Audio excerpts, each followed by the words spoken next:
Yeah. Yeah.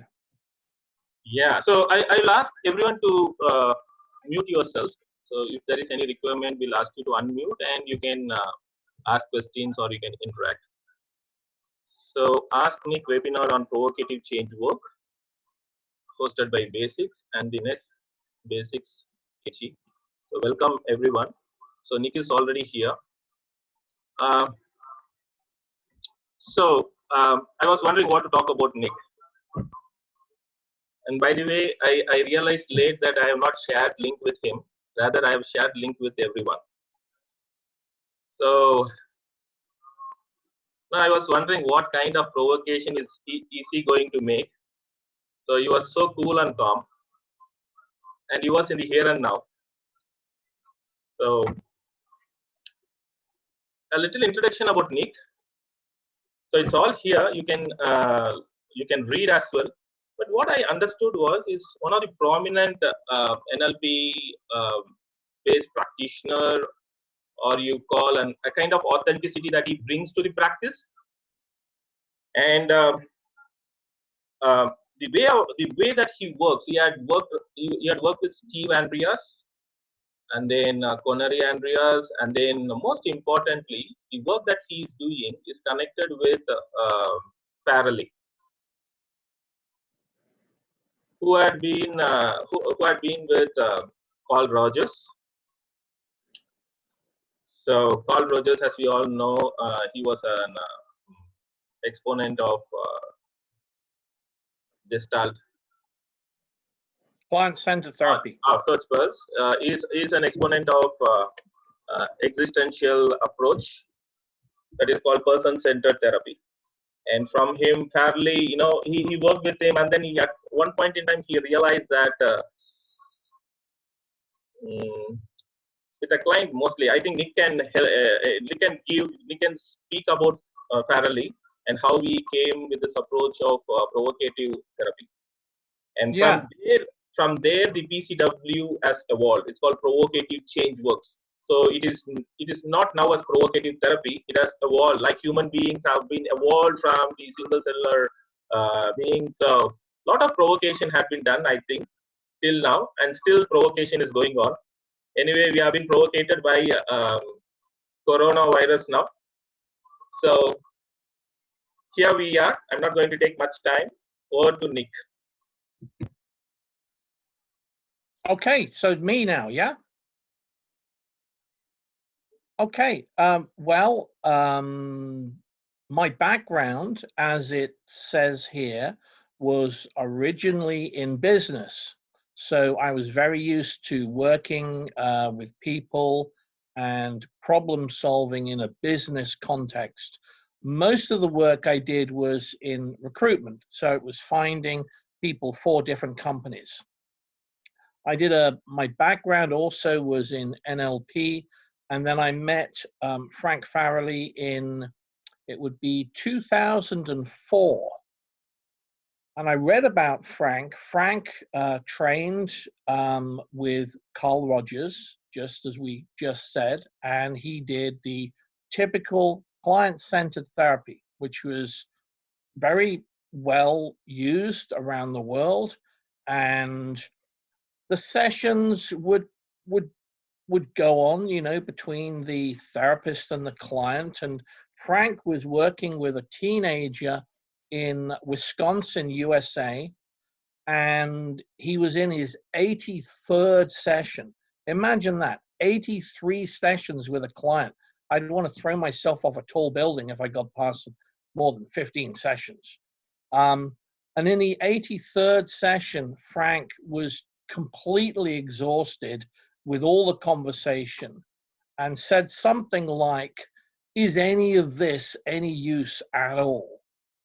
And for the very first time, the teenager started to give a different kind of reaction. So what does this teach us? This teaches us that a conversational human interaction often can be far more powerful and impactful than a very professional, standard, therapeutic kind of interaction. And from that moment, Frank started to create what became provocative therapy. And there's a big difference in provocative style training and classic therapeutic training. One of the main differences is that it's very much like talking to an old friend. So if you think about family members or good friends, if you're out in a club or in a bar, I mean, before we were all in lockdown, now we're stuck in our houses for goodness knows how long. But when we used to go out and you used to talk to people in those contexts, it's like a human to human conversation. So provocative therapy, which is the foundation for a lot of provocative change works, is mostly around conversational discussion. So that's really important to notice. In the conversation, the practitioner will assume lots of different positions. This is what we call provocative stances. And I think we have a chart somewhere with some of these stances. Let's see if we can find that. I'm not sure. How do we get that?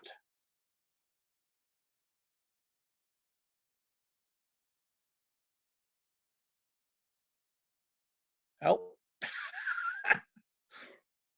Okay. Oh, okay. Well, let's talk about let's we want that's the one. Perfect. Thank you so much. Okay.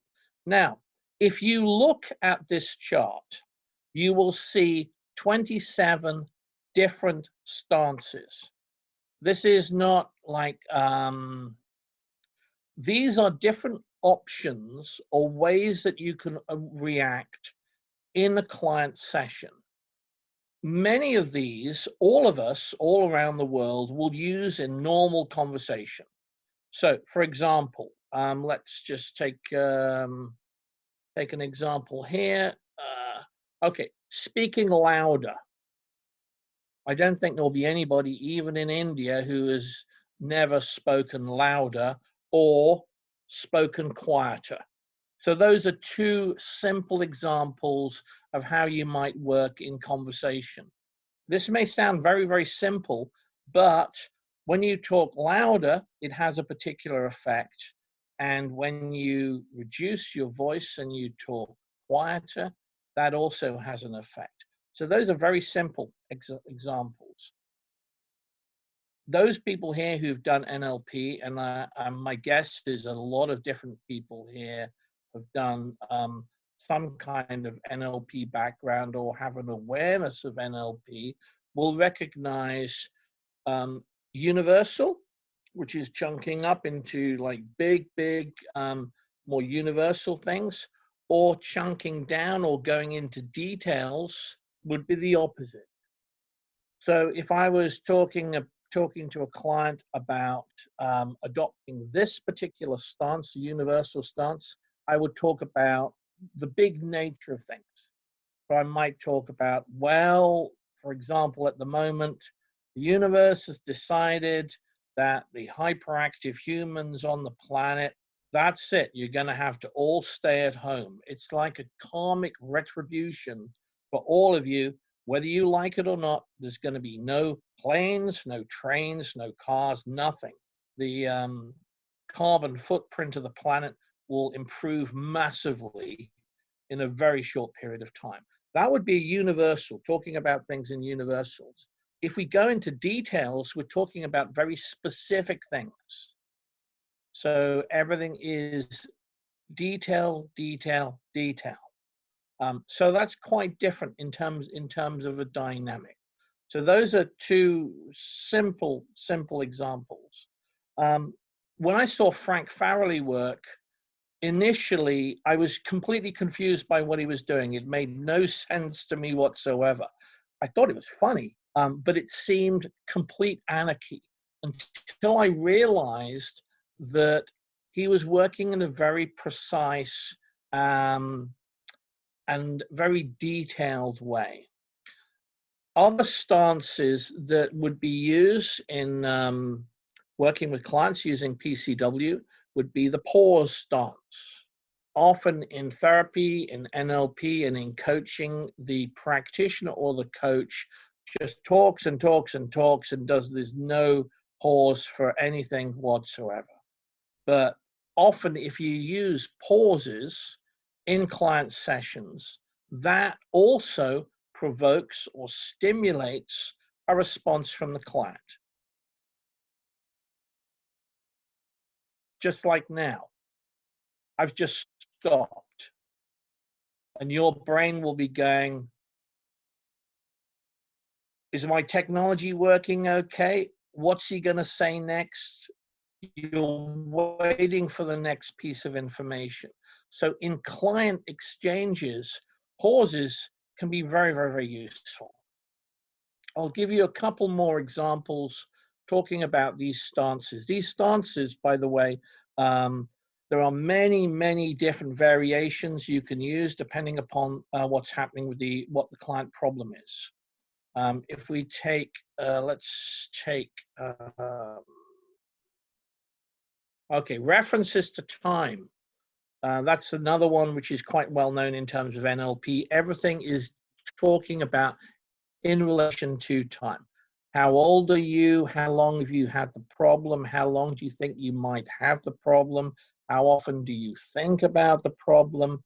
Everything is framed in time.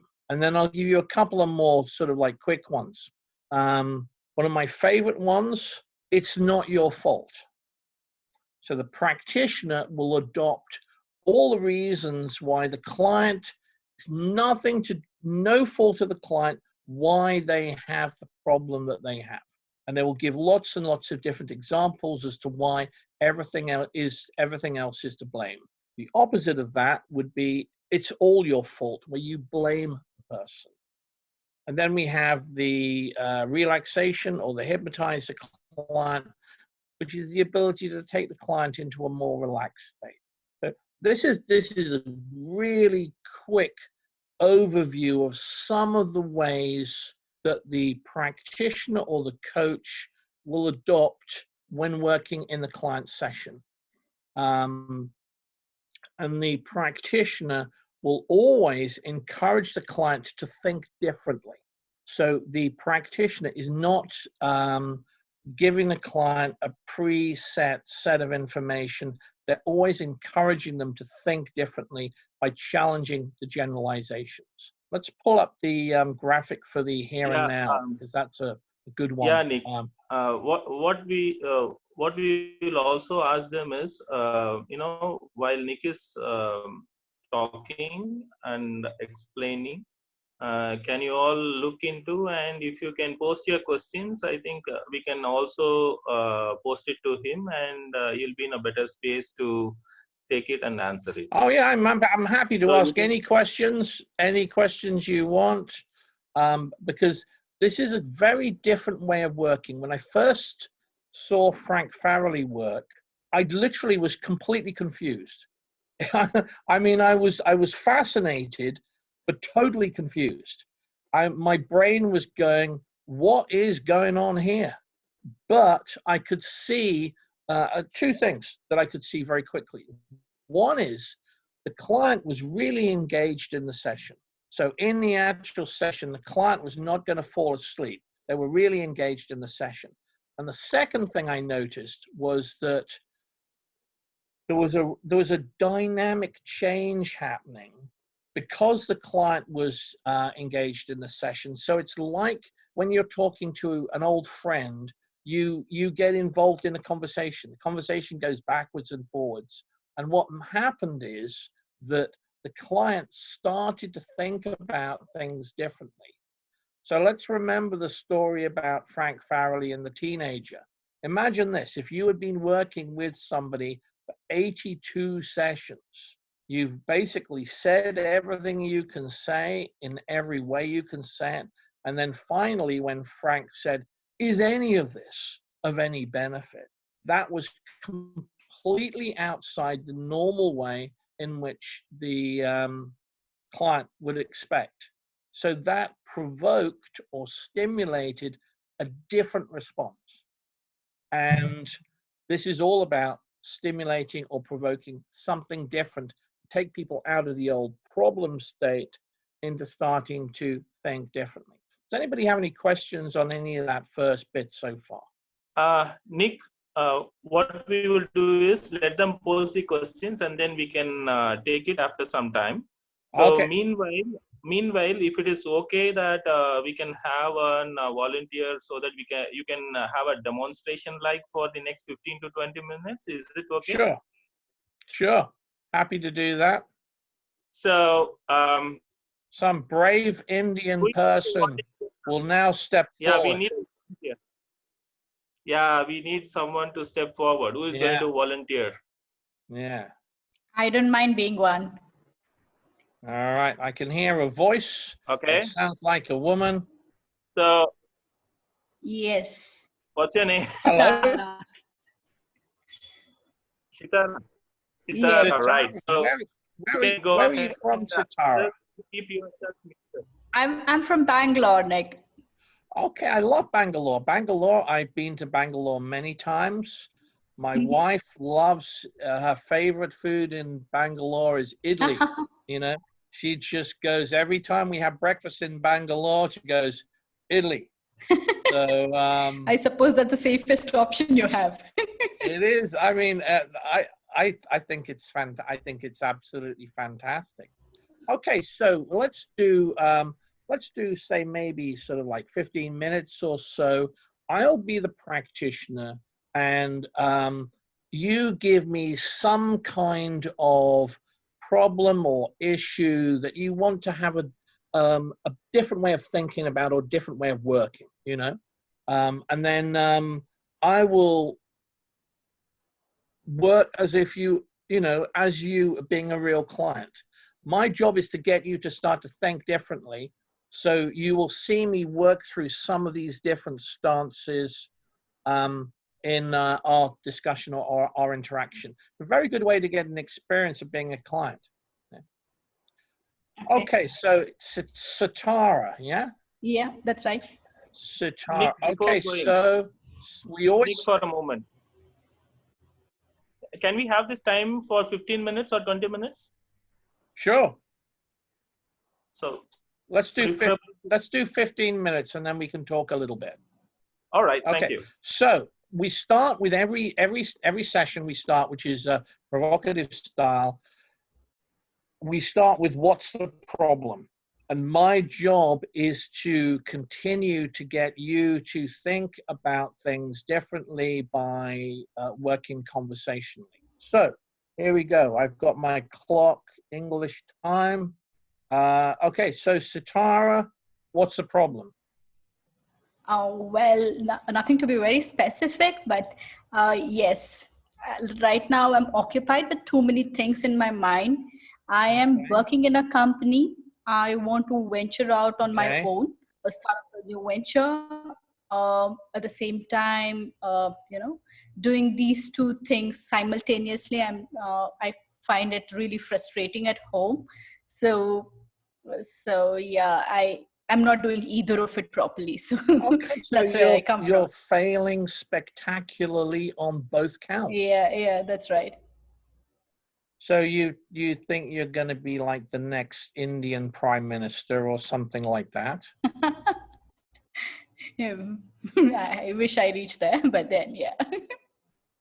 Okay, so, well, there's nothing wrong with failure. Not everybody can be successful in everything.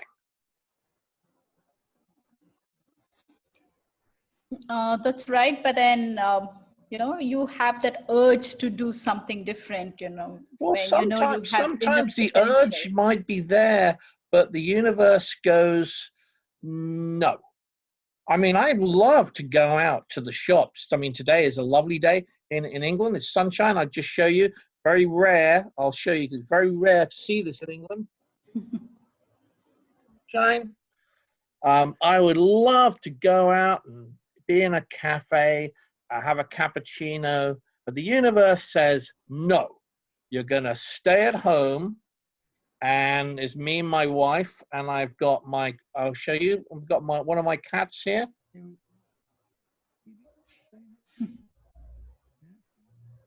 says hello.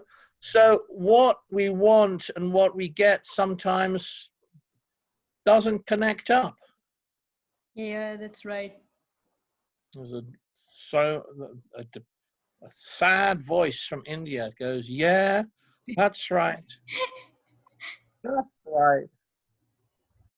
So what is it you want to do then? Is it like some sort of start some giant company? Yeah, I'm looking forward to come up with HR solutions and training. So that's what I'm looking to come up with. But honestly, the start point is where I'm finding it difficult, although I have great ideas after that. Yeah. What's your best idea? Well, I'm thinking of one-stop HR solutions to a lot of, I mean, especially for the startups where they find it really difficult to have their own, HR, all the SOPs and things like that. They can't afford to have a team of HR. So work more like a consultant with them to give in one-shot HR solutions. And we have a lot, India being the startup capital, especially Bangalore, I have a lot of scope for this, but yes, how do I start? How do I approach? And yeah, there you go. I'm stuck there. Okay, so you've got lots of ideas, but nothing in reality. Yeah, yeah. Well, how long have you been thinking about this? It's been more than 6 months. 6 months. Yeah. Wow. How many times a day do you think you'd be thinking about it? Oh, every time. Well, 100 times a day, 200 times a day? Or maybe 100, or even lesser, actually. Less than 100. Yeah. Well, how many? 50. 50. 50 times a day, Yeah. 7 I days a sleep with week, it. or 5 days a week? Yeah. That's a lot. Is it 7 days a week or 5 days a week? The 7 days 7 always. days a week. Okay, so that's 50 times 7 is 350. Is that right? Ooh. 350, that's per week, and that's 52. No, because that's 6 months is like 26. So 350 times 26. Has anybody got a calculator there who can just work out what that works out at? 26 times 350. What is that calculation? 9,100. Okay, so 9,100 thoughts Oh my God. and counting. That's just so far. Yeah, that's insane. Yeah. So do you think maybe another 5 years, maybe? No, I think it's time to act. Yeah, well, that's the lovely idea. It's a lovely idea, you know. But so far, the sort of trajectory is kind of like this, isn't it? It's not going up. It's just maybe. I mean, how old are you now? 32? 32. Yeah. Okay, so maybe when you get to 40, maybe? No. Think maybe longer than that? Oh no, that's too far. 50, maybe 50, sort of your 50th birthday, the company launches. Oh no. The company launches. No. No, I think I'll I'll start as soon as possible, like very Okay, soon. so maybe when you get to 45 then. No, in my 32nd year itself, maybe I'll start working towards it right now. Okay, well, not everybody can be like a super entrepreneur. Yeah. But it's not difficult either. Huh? It's not difficult either. You can work towards it. Like, Well, it's a lovely idea. All over India right now, there are millions of people just loving the idea of setting up and being an entrepreneur. You probably know some people as well. yeah, I do have good network. It's just that I'm a little hesitant to reach out to them, which I think I should be doing. Hesitation is not necessarily a bad thing. Sometimes it's good to hesitate. It's good just to really take your time. Don't be too ambitious. Don't go too quickly. Just very, very slowly think about it. Yeah. 9,000 thoughts, 9,001, 9,002, 9,003, and so on and so on. It's another 50 today. So we're now, what time is it in Bangalore at the moment? It's 8 o'clock in the night. 8 o'clock at night. Okay, so you've got another 4 hours before midnight. So if we say 50 thoughts per day, 24 hours in a day, so call it like 48. So, okay, so a little bit more thinking before the day's concluded.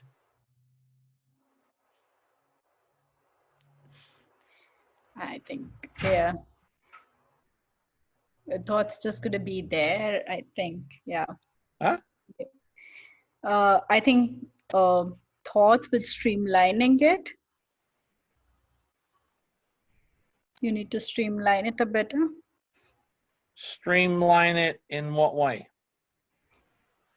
Maybe work towards implementing it rather than just Really? about it. To implementing it? Yeah.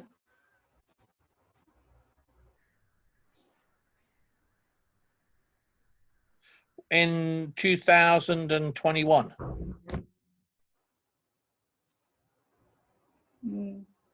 I think sooner.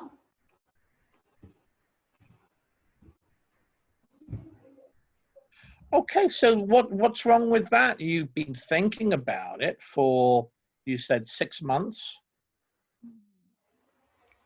I think it's just that the sheer lack of guts, I would say, to go all out, because honestly speaking, the job that I am in is a very well settled job. Yeah. So to give it a break and go on a venture where I know there is risk. Okay, so best to stay safe. Stay with what you know. Stay absolutely, let other people make the risk, and stay safe, stay well, and just reduce the level of expectation.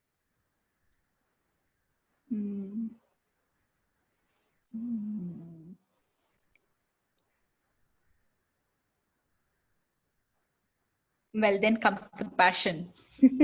Huh? Then comes the passion, which you want to go ahead and do something. Well, So that's not necessarily, passion is not necessarily always a good thing to do. Maybe just make it much, much simpler. You could still think about it, but it will save a lot of time by not having to do anything.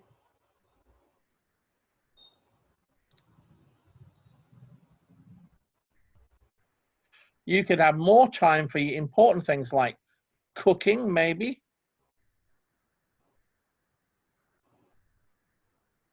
You play any musical instruments? No. You could learn some musical instrument. Practice and then you could be like some world famous Indian pop star.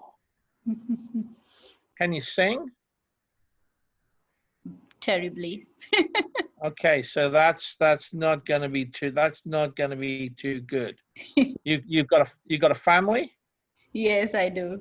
Yeah, brother, sister, sons, daughters, husband. Husband as of now. Okay, so what does your husband think about all this? Well, he's just left the decision to me. He's okay with whatever So I think. do whatever you want. I don't want to know about it. Yeah, something like that. Okay, okay. What does he do work-wise? He works as a project manager. Okay, another project in what field? He works with Diageo, so they're into the business services part of project management or finance. Yeah. Yeah. Okay. So what's the problem? He's working, he's generating good income. You're like able to have a nice dream on a daily basis and you're in a nice, comfortable job. What's the problem?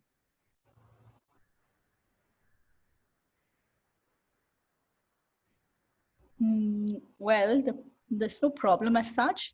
I just think that I could play a little safe, have this job around, and also start this freelancing to check if things work. And then if things work, I could move. The main reason why I think that I should start something on my own is also to have that flexibility while my job is also quite demanding. Yeah. Yeah. So there could be this initial hiccup till I just transit from my routine to the business part of it. But once that's done, I might have a little more flexibility in the way I deal with things. Well, flexibility is not necessarily a good thing. Some people are just much better with a really rigid life structure, you know? That's a lot of food for thought. Yeah.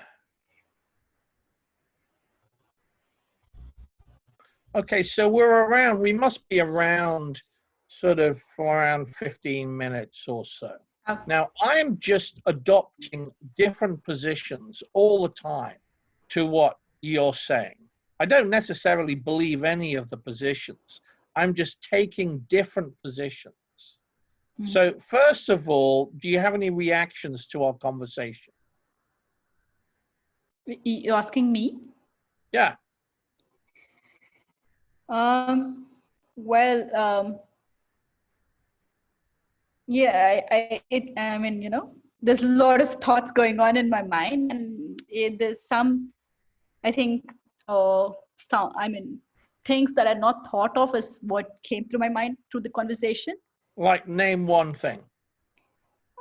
Something like when everything is set and flexibility is not, I'm not very sure if I start my work, my own thing, not necessarily that I have flexibility. I could be more occupied. Yeah. And I need to really take it a little more slow. And the time thing that you spoke to me was something amazing, 9,100 times.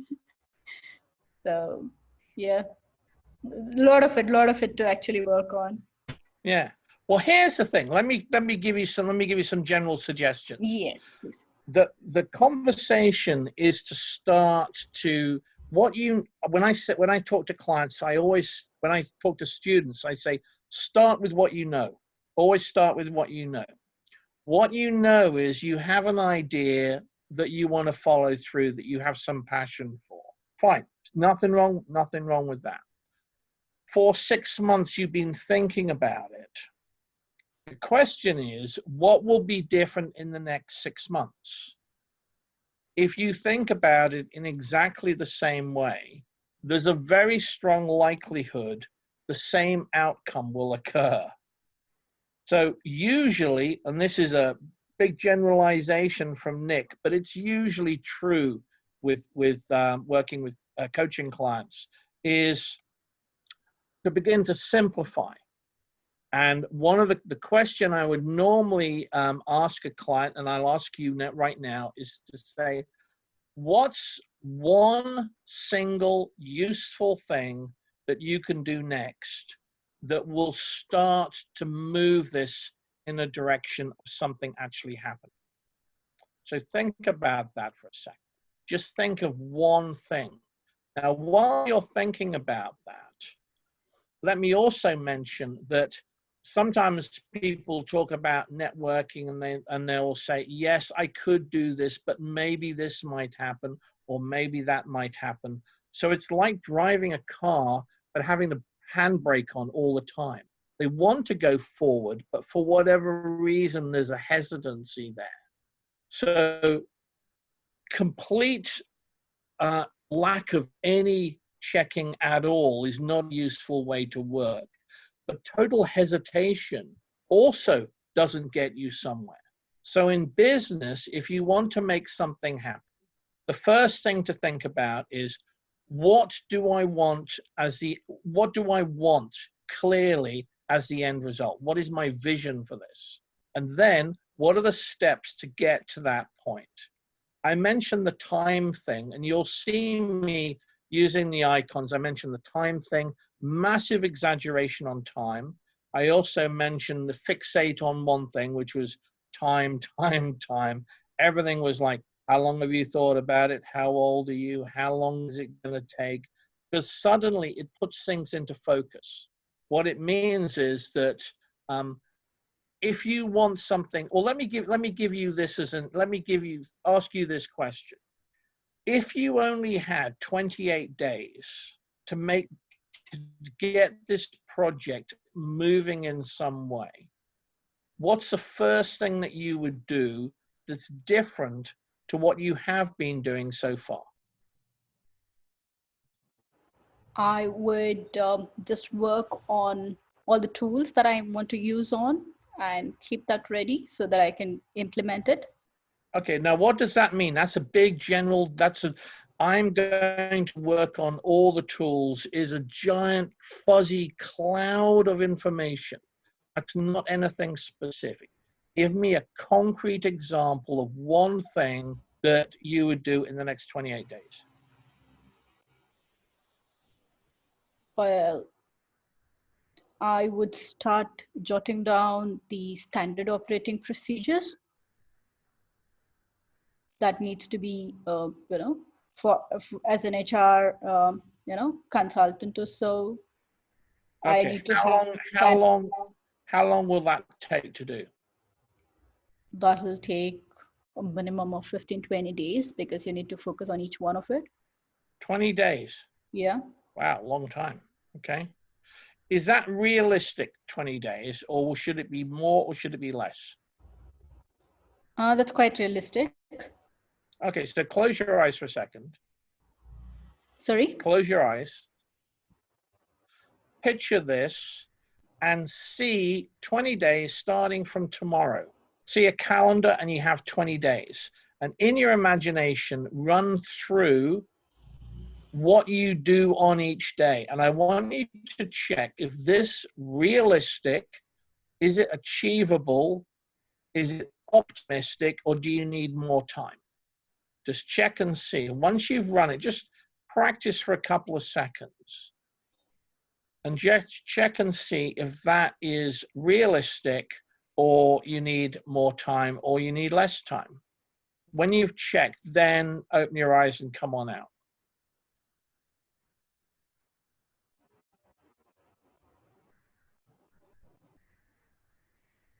Well, 20 days may be in very ideal situation. So if I take all the other things that could come across in my way, roughly about a month or so. Okay, now the question was, is that realistic? Do you need more time or less time? I'm not interested in the ideal. In the ideally, I wouldn't be in lockdown in England. I'm in lockdown. So there's what I would like to do, and there's what's actually happening. So in real terms, which one does it feel? While you're thinking about this, let's get some questions from other people. Because my job is to get you to think differently, you know, Yeah. but I want to get the group now to ask any questions, and particularly those in the group, notice which stances were being used. And my question to you all in the group, hi there, India, is which stances created the most change in the reaction in the session? For me, it is stack truisms for crazy proofs. Okay.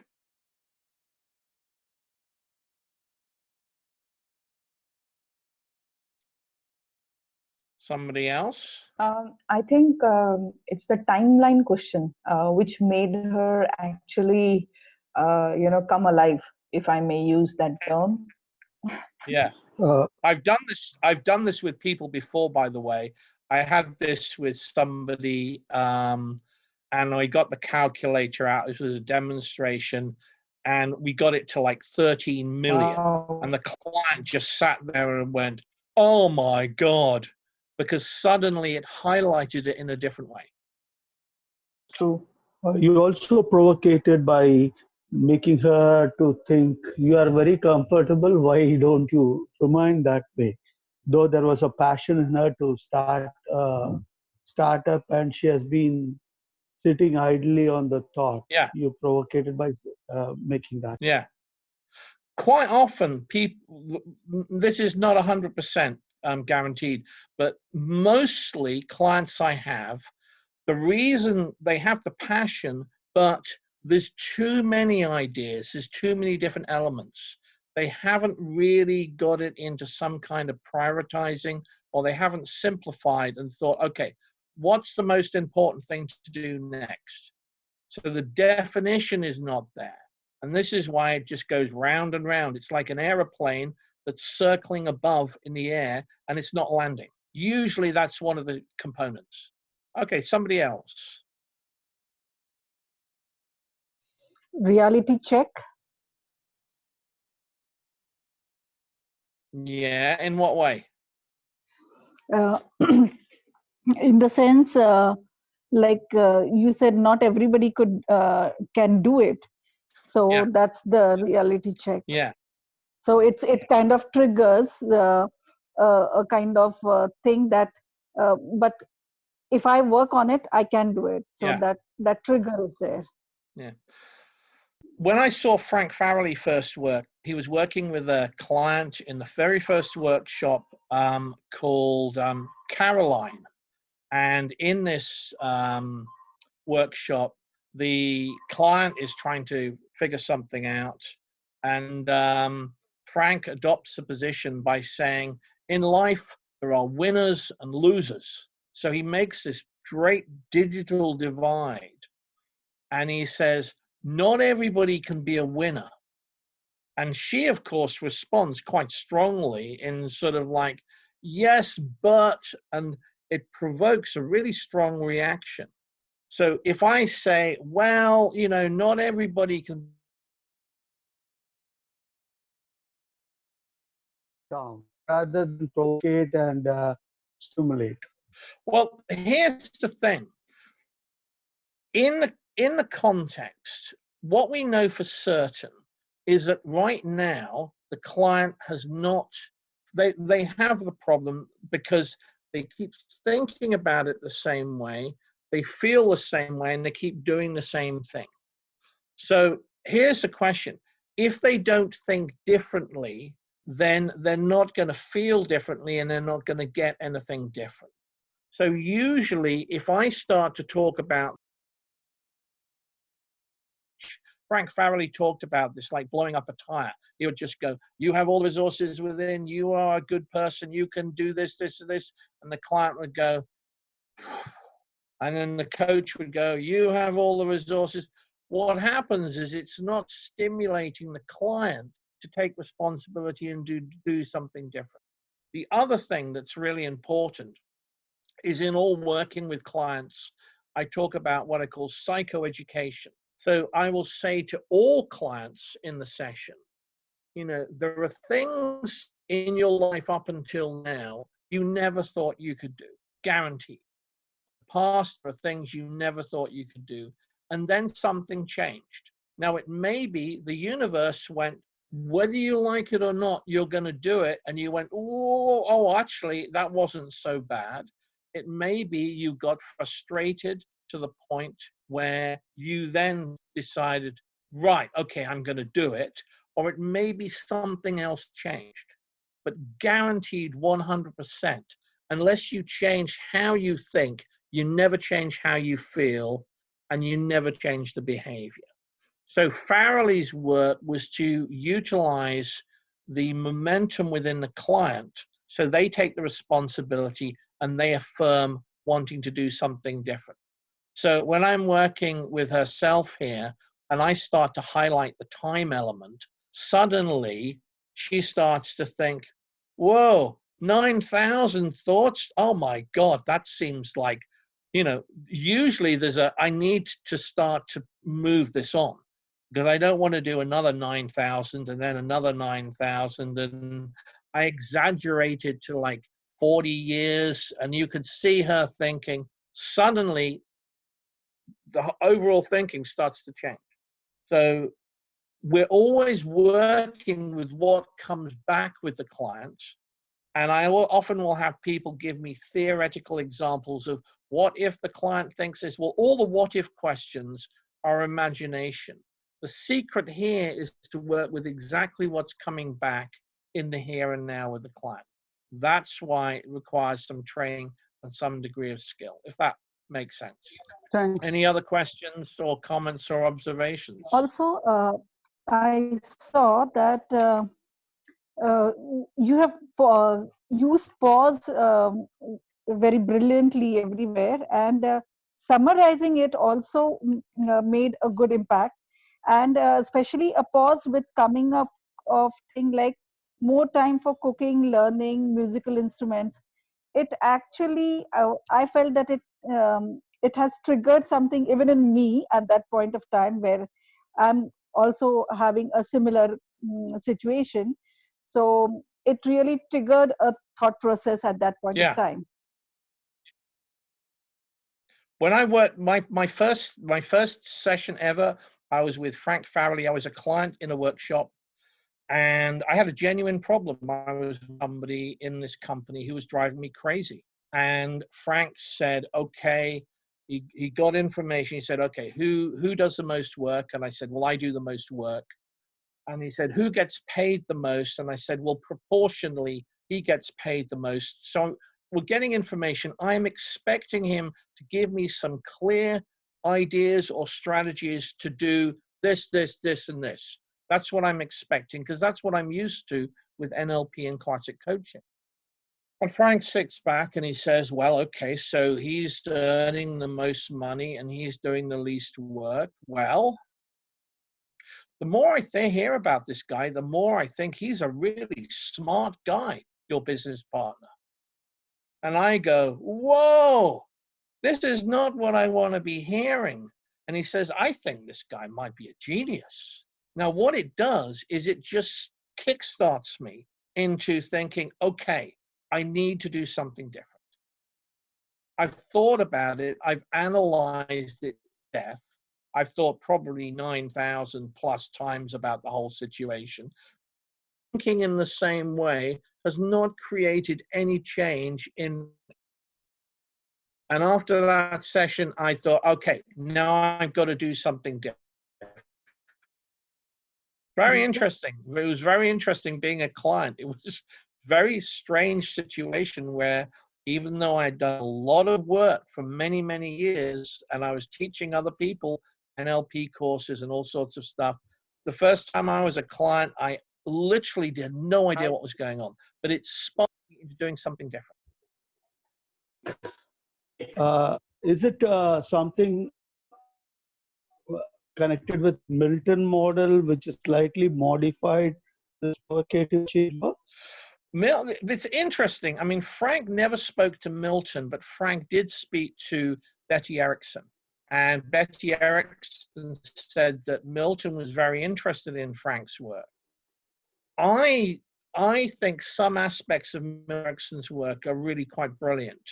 And in the PCW model, we do use some elements of hypnosis. But then let's remember, all communication is hypnosis. When you have somebody's attention, whether it's a formal hypnotic session or not, every story somebody is engaged in, every situation where you're captivated, that is a form of hypnosis. Classic definition, attention to one point to the exclusion of everything else. So your answer is yes, there is definite crossover in some of these elements. And also Milton would work very much outside direct cognitive linear digital sequences. Frank would be similar. Sometimes Frank would be working and you'd think, what on earth is he talking about? This doesn't seem to make any sense to the question whatsoever. But it starts to change the sequence of thinking. Frank used to say, if you want to rob a bank, you've got to go in a side entrance. No point going through the front entrance. So a lot of what we do in PCW is very, very precise and very subtle. A lot of fun and very energetic. But man, it is super effective with clients. I've been working for 14 years now. I've worked in probably 8,000 client sessions, and I'm teaching in 15 different countries. You know, I was in Moscow last year with 140 Russians, first workshop.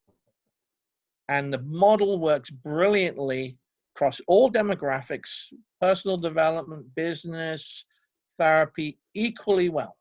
But I'm looking forward to coming back to India because I love India and my wife loves Italy. You know, and Bangalore is the place. Welcome. So Nick, what I got was very interesting, something that was happening here. What was the reason you used once again that 9,000, what do you call, some number? Yeah. Because I heard it with Sitara, with client when she was talking. So what is that about? I'm exaggerating it. I'm just exaggerating it to the point where she starts to think, oh my God, I've got to do something. Because she will have thought about it probably on a daily basis, but not thought about it within that frame. As soon as you start to highlight to that extent, it usually will provoke a different kind of response. All right.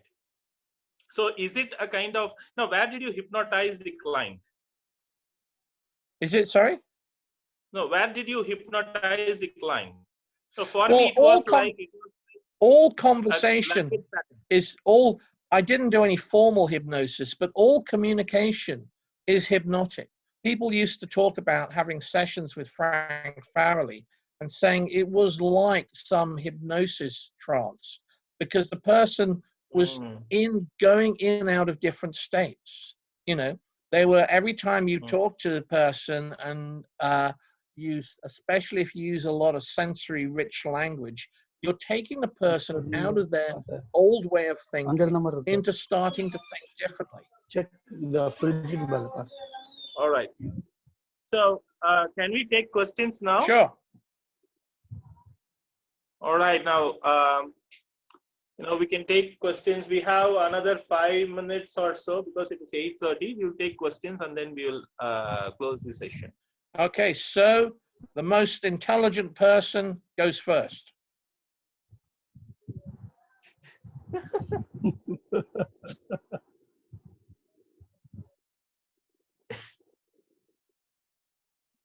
Big silence. We've already lost 30. We lost 20 seconds already.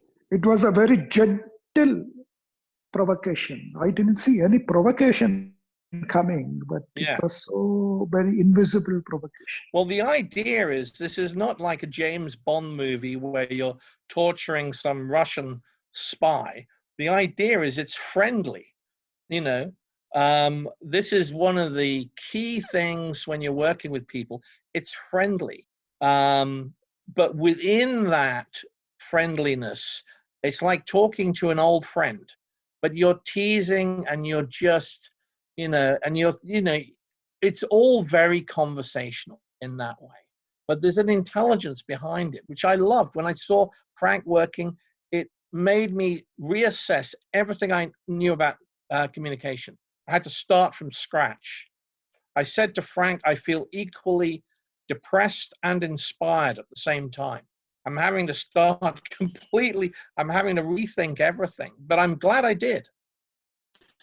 Nick. Okay. Next question. Yeah. See, when the client is indecisive, basically their self-esteem is little lower.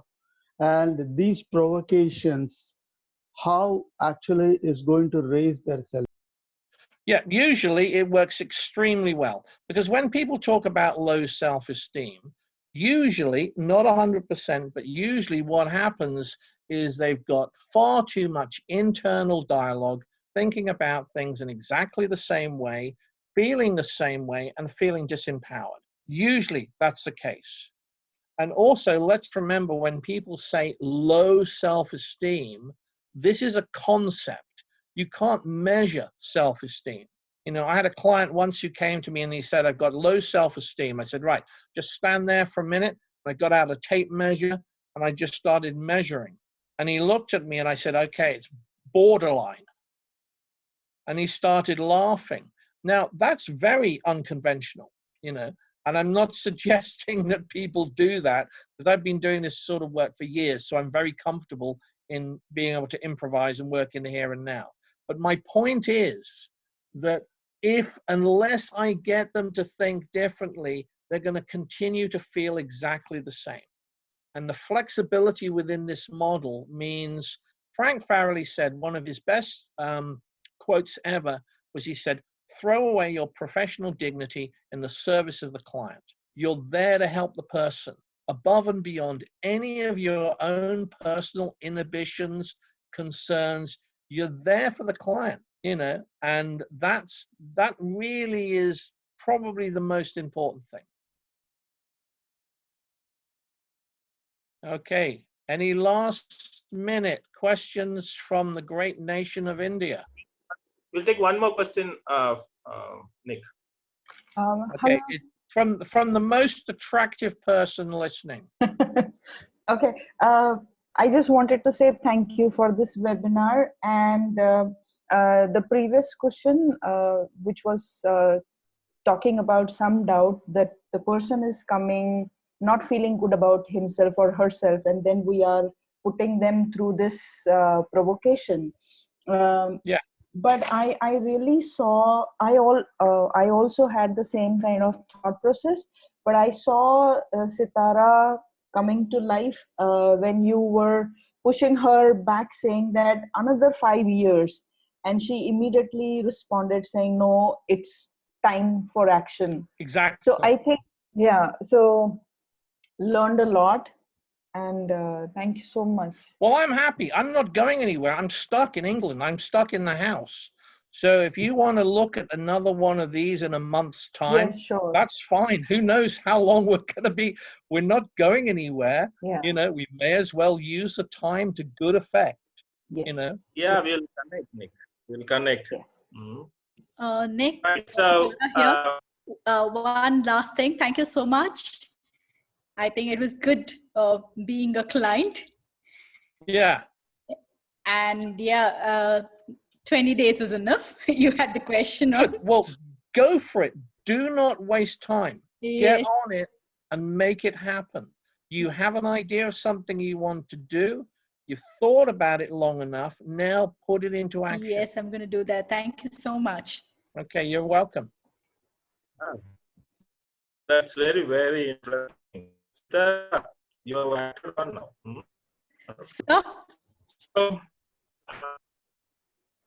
So thank you, guys. And, you know, what do you want to say about Nick and session? You know, you can. Yeah. Well, thank you, everybody. And we are recording the if you session. want to do this We are recording again, the session, so you're we'll very welcome. share with you the recording. Right.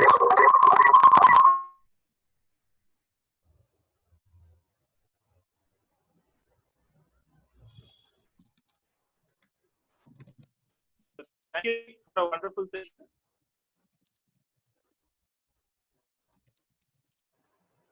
Are you there? Okay. Yeah, thank you, Nick, and we'll connect once again. We will connect once again. Take care. Sure. Good night, everyone. Yeah, take care. Yeah, thank you, guys. Thank you, Nick. Bye Yeah, for now. good night. Thank you. Goodbye. Stay safe.